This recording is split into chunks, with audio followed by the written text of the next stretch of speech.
इमाम साहब, अभी तक निकाह सही नहीं हो रहे हैं मुसलमानों में?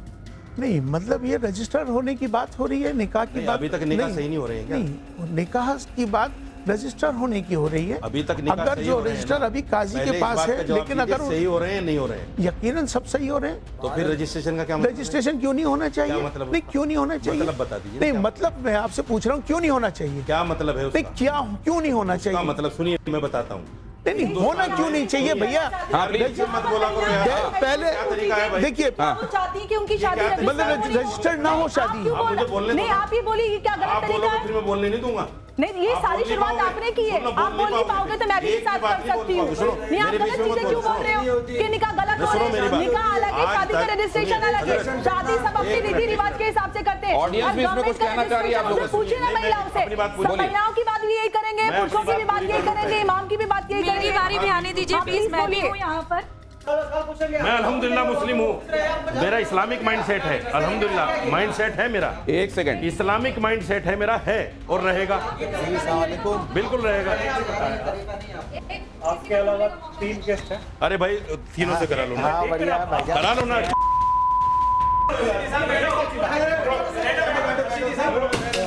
ये के माइक तोड़ दिया यार। ये तो सब गलत बातें कर रही हैं। नहीं वो जो आपको समझ में नहीं आएगा वो गलत नहीं हो जाएगा ना बगावत सर। कर रहे हैं दीन के खिलाफ तो कर भाई मेरी मत कीजिए मेरे खिलाफ कभी। आपने सब ये आप दोबारा मत बोलिएगा। आप दीन के खिलाफ कौन बगावत कर रहे हैं? क्या दीन के खिलाफ है जो मैंने आज पुलिस का विरोध कर दिया आपने? आप कुरान बता रहे हैं, आप कह रहे हैं कि शैतान वाला गलत काम बात। कर रहे तर्जमा हैं। आप होते कौन है बात बोलने वाले? आप होते कौन है बोलने वाले? अथॉरिटी थी किसने दी? उनको लेके भी क्या आप ये ऐतराज कह रहे हैं यही था। कौन शैतानी रास्ते पे चल रहा है? उनको लेके उनको मेरा थोड़ी कसूर है। उनको लेके भी ऐतराज यही था, उनको लेके भी ऐतराज दीन यही का था कि खंजर लेके अगर- लोगों को बरगलाते फिरते अगर- हो। आप कुछ नहीं आप जानती। उनको नहीं बोल रहे कैसे बोल रहे हैं कि शैतानी रास्ते पे चल हाजिर खान साहब, तुमने हाजिर खान साहब ये कि अगर आप शांत रहोगे, इसलिए वो सही है। अगर आप शांत रहोगे तो बोलिए ना, गलत बोल रहे हैं। उन्होंने तर्जमा कर दिया। थोड़ी सी मैंने अकल भी कर आइए, दिया थोड़ी सी अकल आइए, कर लीजिए थोड़ी सी। सर, थोड़ी सी लीजिए।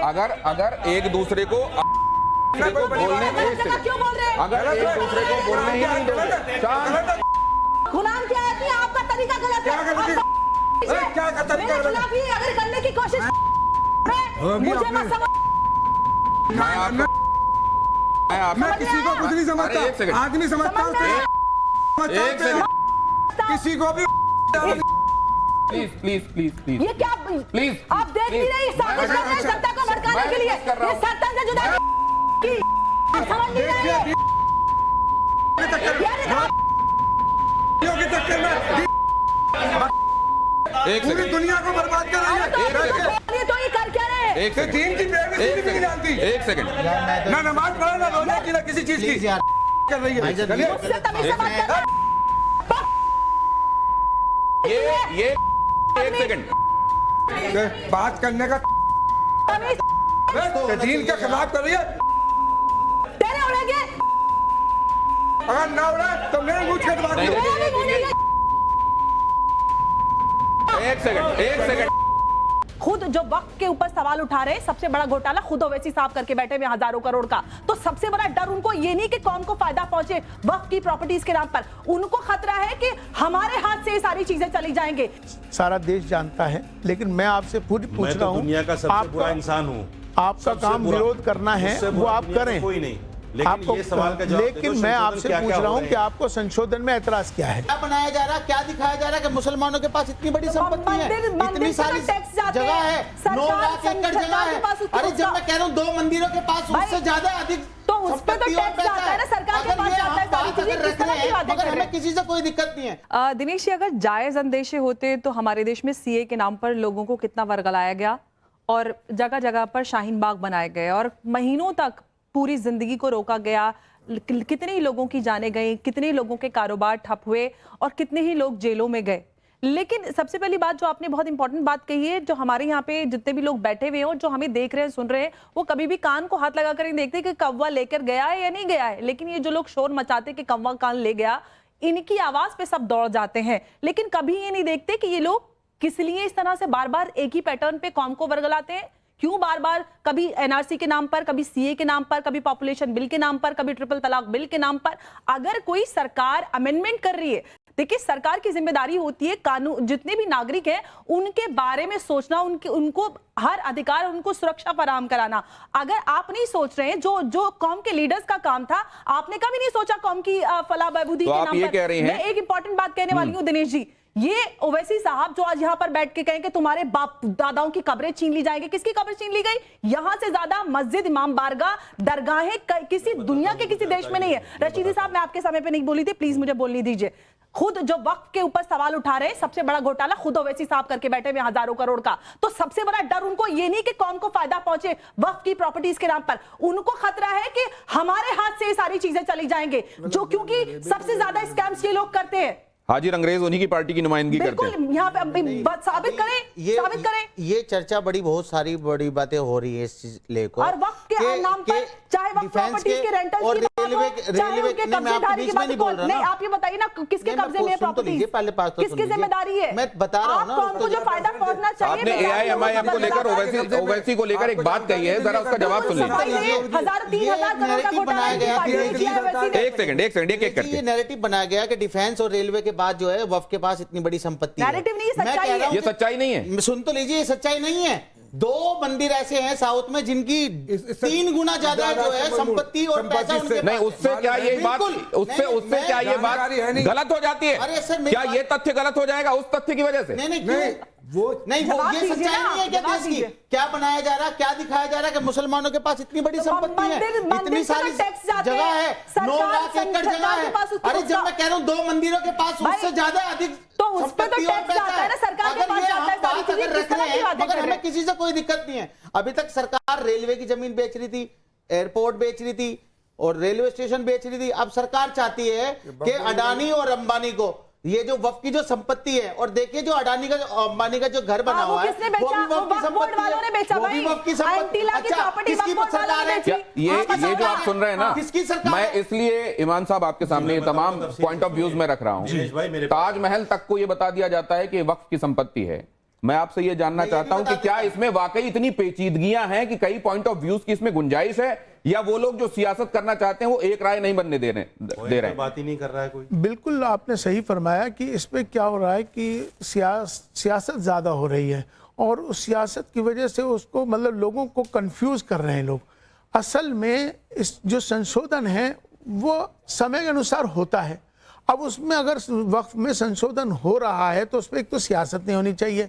अभी जिस तरह के मामला चल रहे हैं, इसमें जो मामला चल रहे हैं, तो इसमें अभी हम लोगों को इस पर एक होकर उस पर बिल्कुल सामने आने वाला है। जवाब तो दे दो, आपने वक्त बिल को पढ़ लिया? बिल्कुल बताइए क्या कमी है उसमें। मैं आपसे पूछ रहा हूँ क्या कमी है उसमें, क्या संशोधन हो रहे हैं? आप एक मिनट संशोधन क्या क्या, आपको क्या कमी लग रही है आप बताइए। संशोधन क्या क्या हो रहे हैं वो बता, आप बताइए आपको कमी क्या लग रही है। देखिए ये क्या बात है, संशोधन क्या क्या हो रहा है? आपने उनसे सवाल पूछा तो बदले में उन्होंने भी सवाल पूछा, बताइए ना, का जवाब दीजिए तो उनको ये मुतमईन हो जाएंगे कि आपको सब पता है इस बारे में। आप कमी बताइए उसमें क्या। मैं आपसे पूछ रहा हूँ, वैसे तो आपका नजरिया, सर मेरे सवाल का जवाब आपका नजरिया सारा देश जानता है, लेकिन मैं आपसे पूछ रहा हूँ, दुनिया का सबसे बुरा इंसान हूँ, आपका काम विरोध करना है वो आप करें, कोई नहीं, लेकिन ये सवाल का जवाब लेकिन मैं आपसे पूछ रहा हूँ कि आपको संशोधन में एतराज क्या है। इमाम साहब, मैं जवाब दे रहा हूँ उनकी बात का, ये मेरी बात का जवाब नहीं दे पाएंगे। तरह से इन्होंने पूरा ध्यान भटका दिया, जवाब नहीं दिया पूरा से। मैं जवाब दे रहा हूँ, ये जवाब नहीं दे पाएंगे, मैं दे रहा हूँ। सुनिए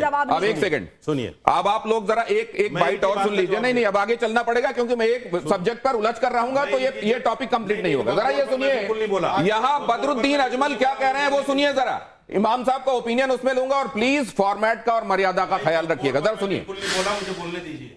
लड़कियां 18 साल सरकार ने इजाजत दी, उसके बाद शादी कर लेते हैं। वो लोग 40 साल से पहले 1, 2, 3 इलीगल बीवियां रखते हैं, वहां बच्चे होने नहीं देते हैं, उनका खर्चा वो बजाते हैं, मजा उड़ाते हैं। उसके बाद 40 साल के बाद माँ बाप ने मजबूर किया या कहीं फंस गए तो एक शादी कर ली। उसके बाद 40 साल के बाद बच्चा पैदा करने की सलाहियत कहाँ रहती है? तो कैसे उम्मीद रखते हैं कि वहां से इतने बच्चे बढ़ेंगे? तो जो लोग टाइम पे फर्टाइल जमीन के ऊपर आप जब मिट्टी डालोगे और दवा डालोगे तो वहां से तो धान ही धान उगेगा, खेती अच्छी होगी, लहान होगी, तरक्की होगी। तो उनको भी अपनाना चाहिए मुसलमानों के इस फॉर्मूले को। हजरत आप चीफ इमाम हैं, इस तरह के मामलों पर ये टिप्पणियां, इसको आप कैसे देखते हैं? दरअसल इन्होंने जो क्या सही कहा, इनका मकसद क्या था कहने का? ये मकसद ये बता रहे हैं कि विवाह को लेकर जी। इनका ओपिनियन क्या है, विवाह की उम्र को लेकर इनका ओपिनियन क्या है, और जिन शब्दों में जिस तरीके से वो बता रहे हैं वो भी बदरुद्दीन साहब को नहीं, क्योंकि अभी तो विवाह का तो हमारे यहाँ 21 18 साल से ऊपर उम्र जो है सरकार ने जो तय किया प्रस्ताव लाया था समान उम्र करने का लड़का और हेमंत बिस्व शर्मा अभी एक बिल भी लेकर आए, आपको मालूम होगा। अच्छा, उसमें उन्होंने ये भी कहा कि काजी के पास रजिस्टर होने के बजाय ये अब जो निकाह होंगे वो रजिस्ट्रार के पास रजिस्टर होंगे। हाँ तो क्या बुराई है? नहीं, अब उसको लेकर वहां ये भी कहा गया कि हमेशा एक वर्ग विशेष को टारगेट कर भारतीय जनता पार्टी की सरकारें चलती हैं। नहीं, मुझे लगता है कि ऐसा तो नहीं है। अगर कोई कानूनन कोई चीज सही तरीके से की जा रही है तो उसमें कोई एतराज क्या है इसमें? तो आपको भारतीय जनता पार्टी की सरकार की तरफ से किए जाने वाले काम, उनकी तरफ से लाए जाने वाले जो बिल हैं, जो संशोधन हैं कानूनों के, वो सब सही लगते हैं? नहीं, अभी यकीनन देखिए क्या है कि इमाम साहब अभी तक निकाह सही नहीं हो रहे हैं मुसलमानों में।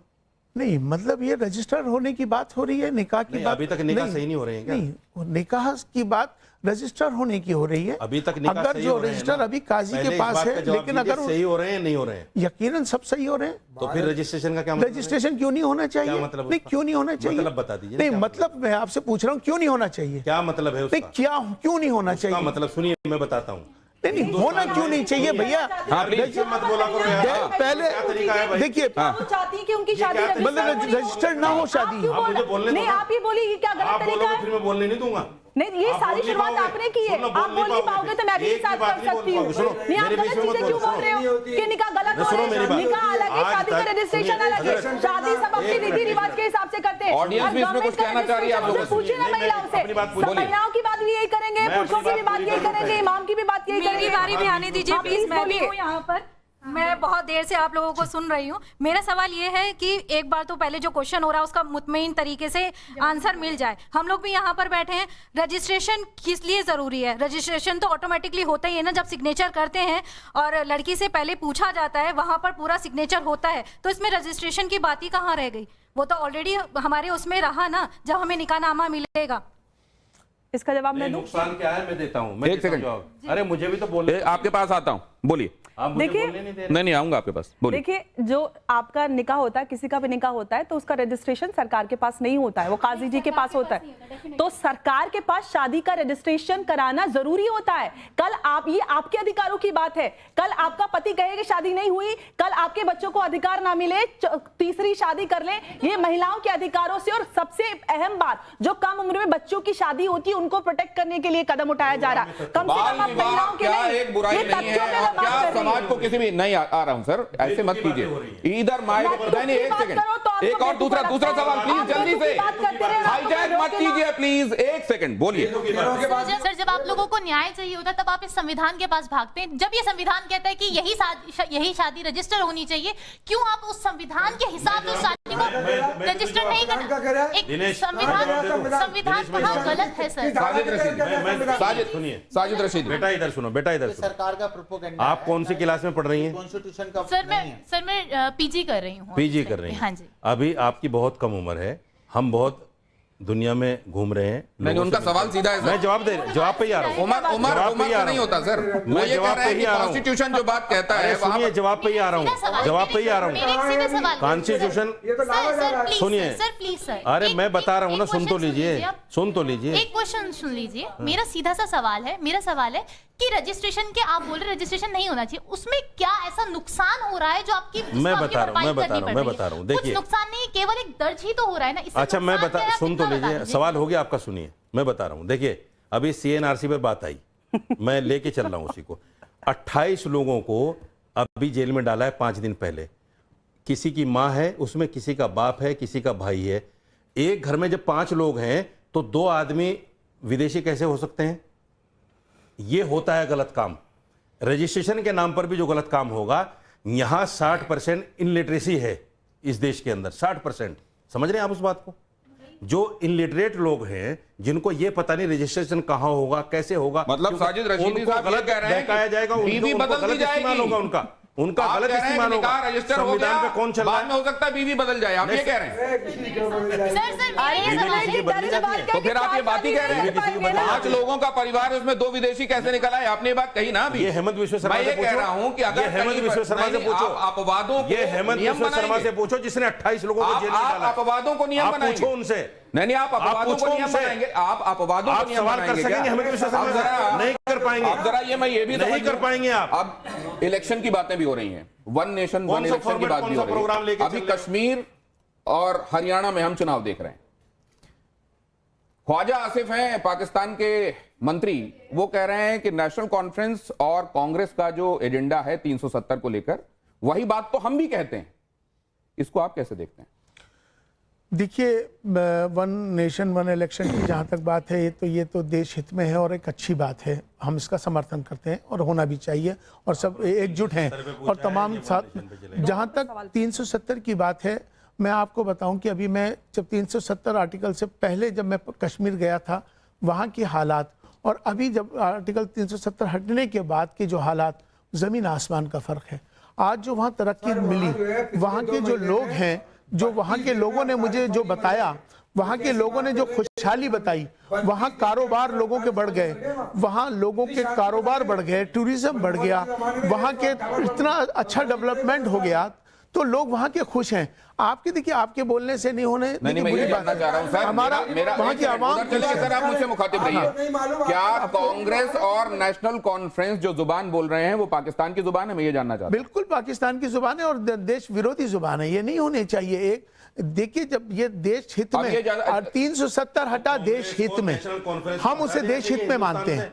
जो देश हित में जो फैसला होता है उसमें सबके साथ खड़ा होना एक चाहिए। महत्वपूर्ण बात उधर से कही जा रही है जी। रशीदी साहब कह रहे हैं कि अगर ये पाकिस्तान परस्ती की बातें हैं तो इनको भगा फिर दें यहाँ इनका से। रजिस्ट्रेशन कैंसिल हिंदुस्तान होना में चाहिए। अगर ये पार्टी इतनी देश विरोधी है तो वो कह रहे हैं। तो हिंदुस्तान में क्यों रखते हैं? यकीनन भगा दो। यकीनन मोदी कोई जी भी से हो, कहो चाहे कोई कांग्रेस को पार्टी हो या कोई भी व्यक्ति हो, अगर देश के खिलाफ कोई भी काम करेगा वो देश विरोधी होगा, देश के खिलाफ उसको। उमर साहब ये बताइए, अब एक बात और कही जा रही है, एक सेकंड, आपकी बात पर आ रहा हूं, आप ही की बात पर आ रहा हूं। वाले ये संविधान की अवहेलना कर रहे हैं या ये संवैधानिक बात कर रहे हैं? ये जब भारत देश आजाद हुआ था, 300 आदमी थे संविधान को बनाने वाले में, उस संविधान की तरमीम करने वाले, उनके सामने जीरो भी नहीं है जो जिन्होंने संविधान बनाया था, जिसमें बाबा साहब अंबेडकर थे। और आज जो संविधान बना रहे उसके एतबार से जीरो भी नहीं। मैं ये पूछ रहा हूं, ये हिंदू राष्ट्र की बात करने वाले ये देश हित की बात कर रहे हैं या देश विरोधी बात कर रहे हैं? सर एक सेकंड, हाजिक साहब एक बात आपसे भी पूछता हूं। आप ये कह रहे हैं कि जीरो जो कह रहे हैं आप, तब कॉन्स्टिट्यूएंट असेंबली में कितने लोग थे? आपने ये कहा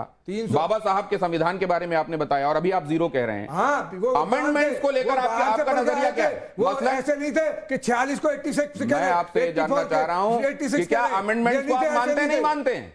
संविधान में अमेंडमेंट्स की गुंजाइश होती है, नहीं होती? अमेंडमेंट करना देश हित के लिए है, अमेंडमेंट करना सवाल जनता उनसे के हित जवाब के आप लिए। दे रहे हैं। जनता के हित के खिलाफ होगा तो मैं जनता आपसे ये विरोध जानना करेगी। चाह रहा हूं, संविधान को आप ऐसा सैक्रोसेंट समझते हैं जिसमें कहीं कोई बदलाव की गुंजाइश नहीं है? अमेंडमेंट को आप हमेशा समझते हैं? सरकारों ने किया, 78 साल से किया, लेकिन देश की जनता के लिए किया, देश हित में किया। सवाल बार बार पूछ रहे हैं क्योंकि आपके बारे में ये माना जाता है इमाम साहब कि आप भारतीय जनता पार्टी और संघ की तरफ नर्म रवैया रखते हैं, इसलिए वो सवाल पूछा जा रहा है कि आप हिंदू राष्ट्र के संदर्भ में क्या सोच रखते हैं? बनना चाहिए या नहीं?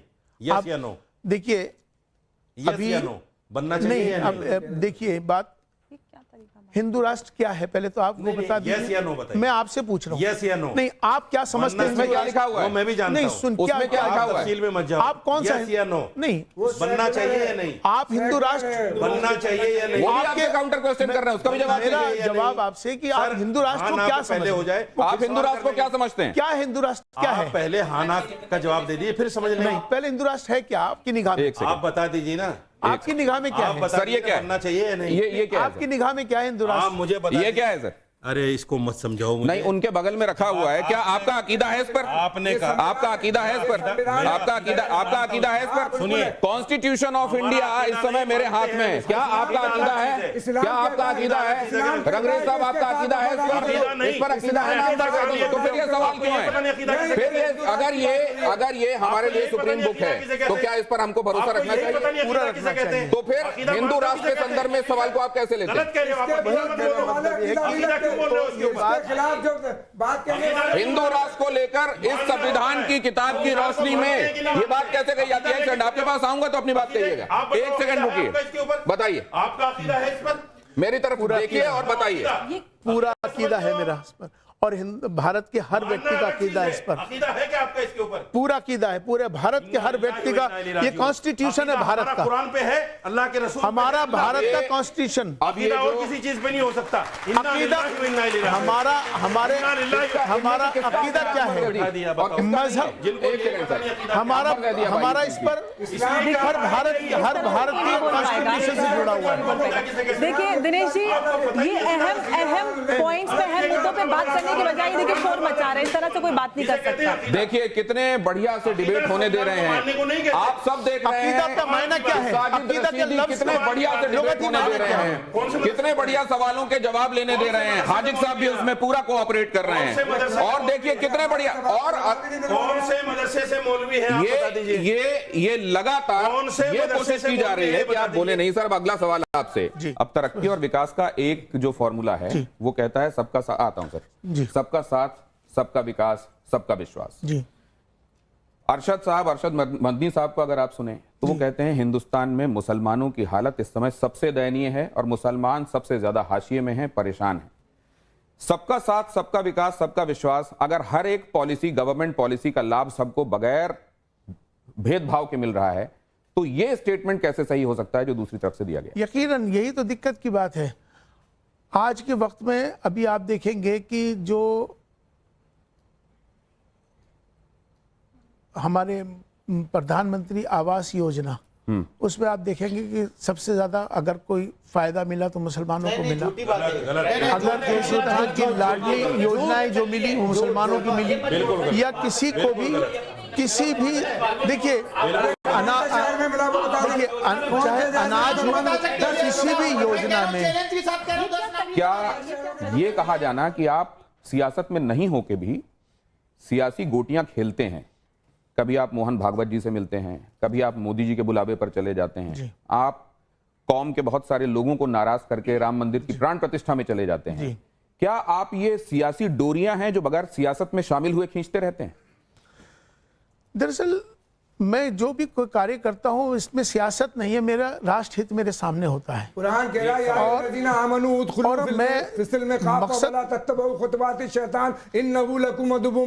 ईमान वालो इस्लाम में पूरी तरह दाखिल हो जाओ। शैतान तुम्हारा खुला हुआ दुश्मन है, इसके कदम ब कदम न चलो। और ये अगर शैतान के कदम पर कदम चले तो इनकी जवाबदेही होगी हमारी। शैतान कौन है? शैतान किस पर शैतान की बात कहते हैं? शैतान की बात कर रहे हैं। अगर देश की बात करो तो शैतान हो रहा है, प्यार की बात करो अभी नाम तो क्या कह रहे हैं? मैंने उसका तर्जुमा भी बता दिया, तब भी नहीं समझ रहे। देश की बात की तो इन्होंने कहा शैतान खुला घूम रहा है। नहीं आप गलत कह रहे हैं। कुरान ये कह रहा है ए ईमान वालो इस्लाम में पूरी तरह दाखिल हो जाओ। वो कह रहे हैं शैतान कौन है? मैं कह रहा हूँ पूरी बात तो सुनो। प्राण प्रतिष्ठा का मतलब ये होता है हजरत, मूर्ति में जान डालना, प्राण प्रतिष्ठा इसको कहते हैं। मेरा अकीदा ये है, हर मुसलमान का अकीदा ये है कि अल्लाह के अलावा जान लेने वाला, जान देने वाला कोई नहीं। और आप उसमें प्रोग्राम में चले गए तो ये ईमान के खिलाफ नहीं, इस्लाम के अकीदे के खिलाफ नहीं। ये आपके प्राण प्रतिष्ठा में ये पूजा नहीं थी उनकी, ये आपके खिलाफ है, इस्लाम के खिलाफ नहीं है। ये आपके खिलाफ है, इस्लाम के आपके खिलाफ नहीं है। आपके खिलाफ नहीं है, आपके खिलाफ नहीं है क्या? नहीं है। प्राण प्रतिष्ठा आप कर सकते हो मूर्ति में? अब उनका जवाब जाना नहीं है। एक सेकंड, क्या लेने गए थे वहाँ? आप अब ये जो इन्होंने सवाल पूछा इमाम साहब, एक सेकंड, इन्होंने कहा हिम्मत है प्राण प्रतिष्ठा की? इस्लाम के हिसाब से बुत में जान डालना, प्रतिमा में जान डालना, ये इस्लाम के हिसाब से सही नहीं है और आप वहां गए। बिल्कुल। क्या इसीलिए कुफ्र का फतवा आपके लिए जारी हुआ? यकीनन। नहीं तो ये क्या, ये कुफ्र है? नहीं, मुझे एक बात समझने दीजिए, एक सेकंड। कुफ्र से भी आगे बढ़ के, अच्छा ये कुफ्र से भी आगे बढ़कर, अगर ये शिर्क है, अगर ये कुफ्र से भी आगे बढ़कर शिर्क है तो अंबर जैदी, क्या रशीदी साहब की निगाह में हर एक वो आदमी जो भगवान की मूर्ति रखकर पूजा करता है वो तो गुनाह करने वाला आदमी हो गया? एब्सोल्युटली। तो हर एक वो आदमी इनकी निगाह में काफिर हो गया? बिल्कुल। तो क्या इनका कहना यह है कि हर एक वो आदमी मजहब के हिसाब से सजा का हकदार हो गया? बिल्कुल। क्या उसी तरह के लोगों के लिए कहा जाता है कि इनको जीने का अधिकार नहीं है? अरे ये इस्लामी हुकूमत है क्या जो सजा दोगे आप? ये इस्लामी हुकूमत है। तो फिर आप ये बताइए, कहां ले जा रहे हैं? अगर ये इस्लामी हुकूमत नहीं है तो ये पढ़े लिखे लोग नहीं है और आप पढ़े लिखे लोग हैं। बात को घुमाइए, दोनों बातें कैसे हो सकती हैं? इमाम साहब, ये दोनों बातें ये कैसे हो चूंकि सकती हैं? इमाम है, आपने इनकी जिम्मेदारी बनती है जवाब देना। ये दोनों बातें इमाम कैसे हो सकती हैं? है, इमाम होने के नाते जिम्मेदारी है इनकी जवाब देना। बोल चुके, जिम्मेदारी है इनकी जवाब देना। और ये एक भी बात का तसल्ली बख्श जवाब नहीं दे पाए। ये दोनों बातें कैसे हो सकती हैं इमाम साहब कि आपने जो किया, ना दुनिया की जानकारी, आपने जो किया वो गुनाह भी हो गया, लेकिन यहाँ शरीयत के हिसाब से तो चीजें चल नहीं रही हैं, इसलिए सजा कैसे मिलेगी? ये दोनों बातें समझाइए जरा। देखिए, ये मेरे और ईश्वर के अल्लाह के मामलात हैं कि मैंने क्या किया, मैं क्यों गया। आपका जाहिर, आपने जाहिर क्या देखा? सिर्फ जाने पे जाहिर। एक आदमी जाहिर में बुतों की पूजा कर रहा है तो उस पर फतवा आपने देखा, पूजा करते देखा? दिल को नहीं माना जाएगा। नहीं, आप बुत के सामने बैठ के कहो मैं तो अल्लाह अल्लाह कर रहा हूं, कोई नहीं मानेगा। आप बोलिए सर, आप बोलिए, हम लोग सुन रहे हैं, आप बोलते मानेगा। आप बोलिए सर, बोलिए। कोई नहीं मानेगा। नहीं, आप बोलिए, बोलिए सर, बोलिए और बोलिए। कुफ्र फतवा जो लगता है वो जाहिर पे लगता है, जाहिर पे। नहीं, आप चूंकि प्राण प्रतिष्ठा के प्रोग्राम में गए, ठीक है, सबने देखा, ठीक है, इसलिए आपके ऊपर फतवा लगा। आप समझे? मैं माफी मांगता हूं, अल्लाह मैंने आज तक ये मैं तौबा करता हूं, सबके सामने तौबा करता हूं। आप भी कर लो, क्या हर्ज है? मैंने कहा था मुझसे बर्दाश्त नहीं होती ये चीजें। मैं अल्हम्दुलिल्लाह मुस्लिम हूं, मेरा इस्लामिक माइंड सेट है, अल्हम्दुलिल्लाह माइंड सेट है मेरा। एक सेकंड, इस्लामिक माइंड सेट है मेरा, है और रहेगा, बिल्कुल रहेगा। आपके अलावा 3 गेस्ट हैं। अरे भाई तीनों से करा लो ना, करा लो ना।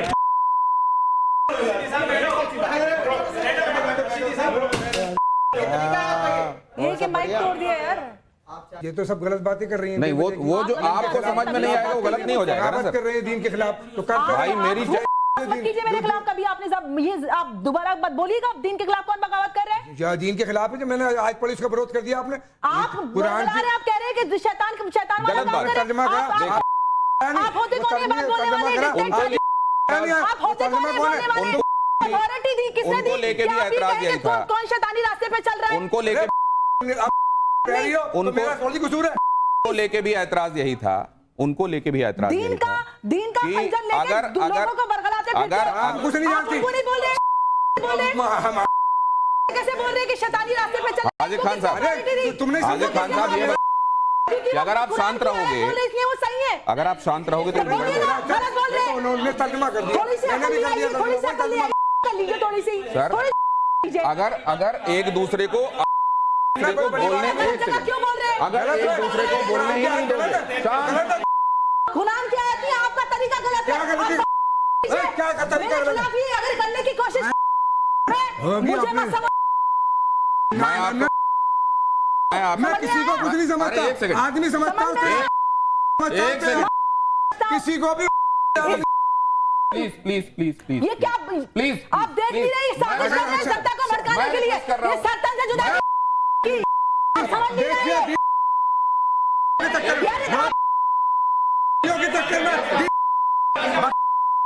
पूरी दुनिया को बर्बाद कर रही है। तो ये कर क्या रहे? एक सेकंड, दीन की बेइज्जती भी नहीं जानती। एक सेकंड, ना नमाज पढ़ा ना रोजा की ना किसी चीज की कर रही है। मुझसे तभी समझ कर ये एक सेकंड, बात करने का दीन के खिलाफ कर रही है। तेरे उड़ेंगे, अगर ना उड़ा तो मेरे मुंह छेद मार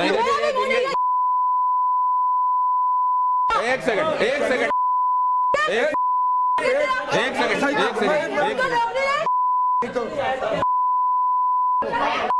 तो अभी आप लोग लगातार ये देख ही रहे हैं कि किस तरीके से कई बार सवाल करना लेकिन जवाब नहीं सुनने की जो आदत है, या वही जवाब चाहिए जो हम सुनना चाहते हैं। ये इधर माय वे और हाईवे वाला जो तरीका है कि केवल हमारे तरीके से चलिए वरना आप गलत हैं, उसी के चलते यहां से 3 लोग अभी आपको चले गए दिखाई दे रहे हैं। लेकिन ये धर्म संकट तो अभी आगे जारी है, इसलिए अब आपको मैं इमाम साहब कहूंगा कि जरा मेरे साथ आए यहां और कुछ एक चीजों पर जो बहुत महत्वपूर्ण है उस पर अपना नजरिया जरूर दें। हालांकि मैं ये देख रहा था कि आप जब कहते हैं कि बहुत सारे लोगों को, इधर आ जाइए, बहुत सारे लोगों को समझाना है और ये मुश्किल काम है, तो आप ये क्यों कहते हैं, ये दिखाई दे रहा था। जी। और मैं जरा अंबर जैदी से भी समझूंगा कि जब इस तरीके की जो चीजें वो देखते हैं और धर्म की ऐसी व्याख्या वो देखती हैं तो कैसे उसको रिएक्ट करती हैं। लेकिन जरा जल्दी से ये देखिए और इस पर अपना रिएक्शन दीजिएगा। एक लाइन में आपको बताना है कि इसको देखकर आपके जहन में क्या आता है। अब ये मैं प्ले करने वाला हूं 1 बाय 1। धर्म संकट। पहला, हिंदू, संविधान,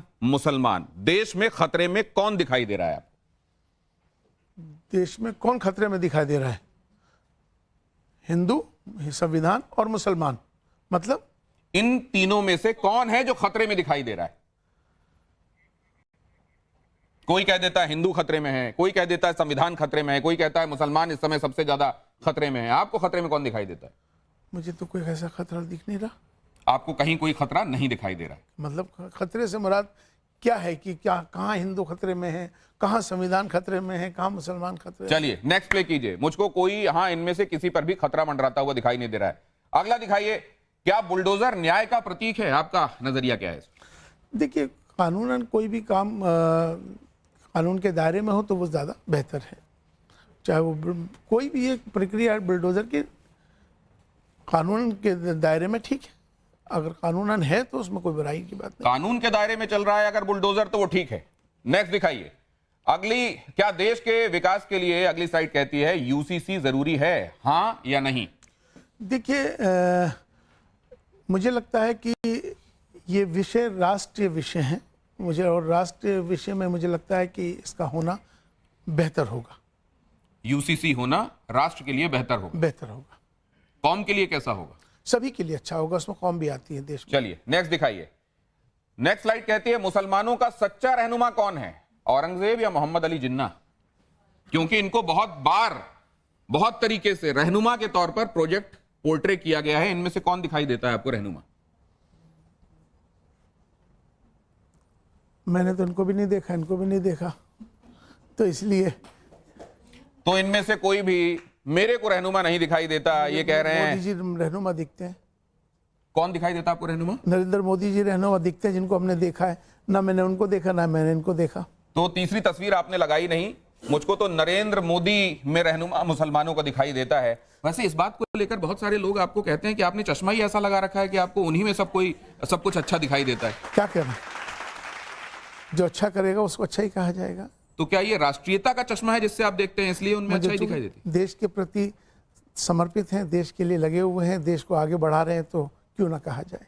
तो राष्ट्रीयता की बातों में एक बात और समझ लेना चाहता हूं, जब आप करते हैं तो कई लोग इसको कौम के खिलाफ क्यों देखते हैं? उनका अपना नजरिया है। ये नजरिया कायम रहेगा या बदलेगा? बदलना चाहिए, वक्त बदलेगा। ये विशफुल थिंकिंग है, बदलना चाहिए, या ये दुआ है? ये फैसला आप कीजिएगा। अगला देखिए। इनमें एक जैसा क्या है? महात्मा गांधी, मोहन भागवत, एक जैसा क्या है? उस वक्त के वो राष्ट्रपिता, चूंकि उनको तो मैंने देखा नहीं, आज के राष्ट्रपिता मैंने इनको डिक्लेयर किया हुआ है, तो इनको मैंने देखा है। हालांकि उनके लिए एम्बेरेसिंग हो गया था और उन्होंने कहा था कि मुझे मत कहिए, आप राजऋषि कह देते हैं, आप राष्ट्रपिता कह देते हैं, और ये वो कहते हैं कि हमको इस तरह की उपाधियां मत दीजिए। लेकिन आप ये कह रहे हैं कि वो तब के थे, ये आज के हैं? आज के हैं और आज भी रहेंगे, और ये आगे भी रहेंगे। राष्ट्रपिता के संदर्भ में ये बातें एक बार फिर से इलियासी साहब कह रहे हैं। नेक्स्ट दिखाइए। पीएम मोदी के घर में एक नन्हा मेहमान आया। बीते दिनों ये तस्वीरें आपने देखी होंगी, आपके जहन में क्या आया? बहुत अच्छा आया, और इससे एक उनका लगाव, उनका जो भाव गाय के प्रति, और उसका एक बहुत पॉजिटिव संदेश है। मुझे लगता है कि ये जिस तरह से उन्होंने इसको अपने मेहमान को बुलाया है, ये बहुत पॉजिटिव है और अच्छा है।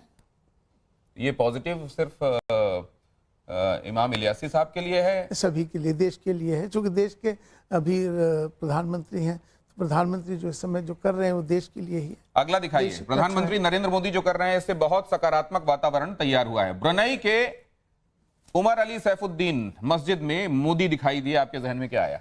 अच्छा आया। लेकिन आप ये जरा बताएंगे कि कई ऐसी कंट्रीज हैं जो असल में मुस्लिम कंट्रीज मानी जाती हैं। यहां भी देखिए, आप मिडिल ईस्ट में देख रहे हैं मंदिर बन रहा है। अभी हमको ये भी सुनने में आया कि एक जमाने में सोवियत संघ का हिस्सा रहा, अब उससे अलग हो गया, लेकिन मुस्लिम कंट्री रहा, एक जो मुल्क है वो ये तय कर रहा है वहां बुर्का नहीं होगा, वो विकास के रास्ते पर चलेंगे, वो तरक्की याफ्ता होंगे। ये क्या असल में जो मजहब कहता है उसके खिलाफ जाना है? नहीं, दरअसल अभी जो तस्वीर आपने लगाई है मोदी जी की मस्जिद में, तो मस्जिद तो सभी के लिए होती है, खाली हिंदू या तजाकिस्तान ने फैसला किया है कि वो दकियानूसी बातों को नहीं मानेगा। उसने अपनी दकियानूसी कौन सी चीजें उसको डिफाइन भी किया है। मैं ये जानना चाहता हूं कि इमाम साहब के हिसाब से वो तरक्की याफ्ता सोच है या आपके हिसाब से वो धर्म के खिलाफ, मजहब के खिलाफ सोच? देखिए, धर्म को वो आज भी उसी तरह से मानते हैं जिस तरह से मानना चाहिए। अभी आपको मैं बताता हूं कि जिस तरह से अब इंडोनेशिया को अगर आप देखते हैं, दुनिया का सबसे बड़ा लार्जेस्ट मुस्लिम पॉपुलेशन है इंडोनेशिया में, लेकिन वहाँ पर जो हिजाब है आप देखेंगे जो चेहरा उनका खुला होता है, लेकिन बहुत सारी जगह जहाँ पूरा ढका हुआ होता है। तो मेरा मानना यह है कि अपने इस्लाम को भी मानते हैं, अपनी संस्कृति को भी मानते हैं, और इंडोनेशिया के जो लोग हैं, इसी तरह से तजाकिस्तान के लोग हैं, उन्होंने भी अपना एक नजरिया पेश किया है। वापस अपनी जगह पर आ सकते हैं। इमाम साहब ने बड़े दो टूक तरीके से सही को सही, गलत को गलत कहा है, लेकिन अब एक बात मैं आपसे समझते हुए, अंबर जैदी, आप अकेली बची हैं। वो लोग जो तमाम लोग आए थे यहाँ सवाल पूछने के लिए, वो ना तो जवाब देने दे रहे थे, जवाब सुनने की भी उनमें सलाहियत नहीं दिखाई दे रही थी, पेशेंस भी दिखाई नहीं दे रहा था, और उसके बाद हर एक चीज में ऐसे टोका जा रहा था जैसे उन्होंने एक अपने दिमाग में प्री कंसीव्ड तरीका बना रखा है कि आज इनको बोलने नहीं देना। ये क्यों था? सबसे पहली बात तो शेर अकेला आता है, झुंड में आता नहीं है। झुंड में तो ऐसे कायर लोग वार करते हैं जिनको ऐसी जरूरत होती है। सबसे पहली बात तो ये देखिए ये पहली बार नहीं है। आप जानते हैं कि मैं बहुत लंबे अरसे से टीवी में डिबेट्स करती हूँ और ये आए दिन का काम है। ये इनका पुराना नहीं, तो ऐसे लोगों का मोटिव क्या लगता है आप? ऐसे लोगों का कोई मोटिव नहीं है। ये लोग कौम का भला नहीं चाहते। ये लोग चाहते हैं कि ये थोड़े से फेमस हो जाएं और इनको राज में कुछ करने के लिए पार्टी में किसी उसमें मिल जाए। तो आज बहुत साफगोई से यहाँ बातें रखी गई, लेकिन साथ में एक बात और देखने को मिली कि कई बातें आपका उसमें कोई दूसरा मत हो सकता है, लेकिन क्या उसके लिए आप इतने इंटॉलरेंट हो जाएंगे, इतने असहिष्णु हो जाएंगे कि या तो आपके तरीके से बात होगी या बात होगी ही नहीं? क्या उसके लिए आप माइक फेंक कर निकल जाने वाला तरीका भी रखेंगे? क्या वो किसी दूसरे को बोलने नहीं देना, अगर वो बोलना शुरू करता है तो बीच में इतनी बार और इस तरीके से टोकना है कि वो इरिटेट हो जाए या चुप हो जाए या फिर कहे कि आप ही बोल लीजिए, मैं अब बोलना बंद करता हूं? क्या ये बातें सही हैं? क्या संवाद का ऐसा तरीका होना चाहिए? ये एक बड़ा सवाल है और समाज के सामने एक बड़ा धर्म संकट भी है। बहुत धन्यवाद हमारे स्टूडियो में आने के लिए। मेरे वो तमाम मेहमान जो यहाँ आए और बगैर बात पूरी किए अपने तरीके से अपनी चीजें करके यहाँ से चले गए, वो मैं ये उनसे इल्तजा करता हूँ कि आइंदा ऐसा ना करें। उनको खुद भी ये देखने में अच्छा नहीं लगेगा जब वो देखेंगे, लेकिन आपके सामने मैं रखूंगा जरूर ताकि आप ये समझ पाएं कि कौन किस तरीके से बात रखता है, करता है, और असहिष्णु होने के जब आरोप लगाए जाते हैं तो कौन कितना सहिष्णु है ये भी आप अपने में तय कर सकें। अंबर जैदी, आप आखिर तक बनी रहीं, आपका बहुत शुक्रिया। आप सभी ऑडियंस यहाँ पहुंचे और अपनी बातें आपने रखी, आपका बहुत धन्यवाद। धर्म संकट में आज इतना ही।